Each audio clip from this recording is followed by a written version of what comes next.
വിപണി മുന്നിൽ കണ്ട് പച്ചക്കറിക്ക് കൃത്രിമ ക്ഷാമം സൃഷ്ടിച്ചു തുടങ്ങിയതോടെ വില കുതിച്ചുയരാൻ തുടങ്ങി. 5 ദിവസത്തിനിടെ തക്കാളി ഉൾപ്പെടെയുള്ള പല പച്ചക്കറികൾക്കും ഇരട്ടി വിലയായി. വില വർദ്ധിപ്പിക്കാൻ പ്രത്യേക കാരണങ്ങളില്ലെങ്കിലും ഉൽപാദനക്കുറവ് ചൂണ്ടിക്കാണിച്ചാണ് ഇടനിലക്കാർ ക്ഷാമം സൃഷ്ടിക്കുന്നത്. സംസ്ഥാനത്തെ കടകൾ ഓർഡർ ചെയ്യുന്ന സാധനങ്ങളുടെ പകുതി മാത്രം നൽകിയാണ് ക്ഷാമം സൃഷ്ടിക്കുന്നത്.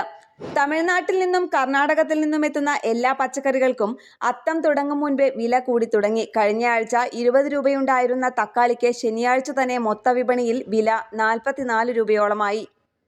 പയർ, കയ്പ, വെണ്ട എന്നിവയ്ക്കും വില വർദ്ധിപ്പിച്ചതാണ് കൊള്ളലാഭം കൊയ്യാൻ ഒരുങ്ങുന്നത്. കല്യാണ സീസണുകൾ ആരംഭിച്ചതും സംസ്ഥാനത്ത് ഉൽപ്പാദിപ്പിച്ച പച്ചക്കറികൾ വൈകുന്നതും വ്യാപാര ലോബിക്ക് ഏറെ ഗുണമായി. ഓണത്തോടനുബന്ധിച്ച് വില നിയന്ത്രണാതീതമാവുമെന്ന സൂചനയാണ് വ്യാപാരികൾ നൽകുന്നത്. തമിഴ്നാട്ടിലെയും കർണാടകത്തിലെയും ലോബികൾ കേരളത്തിലെ ഉപഭോക്താക്കളെ ചൂഷണം ചെയ്യുകയാണെന്നാണ് ആരോപണം. അതേസമയം കർഷകർക്ക് വില വർധനവിന്റെ ആനുകൂല്യം കിട്ടുന്നുമില്ല. 20 രൂപയിൽ താഴെയുണ്ടായിരുന്ന വെണ്ടയുടെ മൊത്തവില 40 രൂപയിലെത്തി. കയ്പയുടെ വില ഏതാണ്ട് ഇരട്ടിയോളം എത്തി.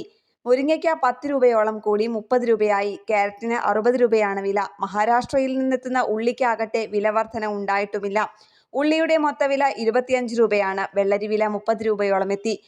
ക്യാബേജും മത്തനും വില ഉയർന്നു. ചേനയ്ക്ക് മൊത്തവില 50 രൂപയാണ്. ന്യൂസ് ഡെസ്ക് കേരള പ്രണാമം.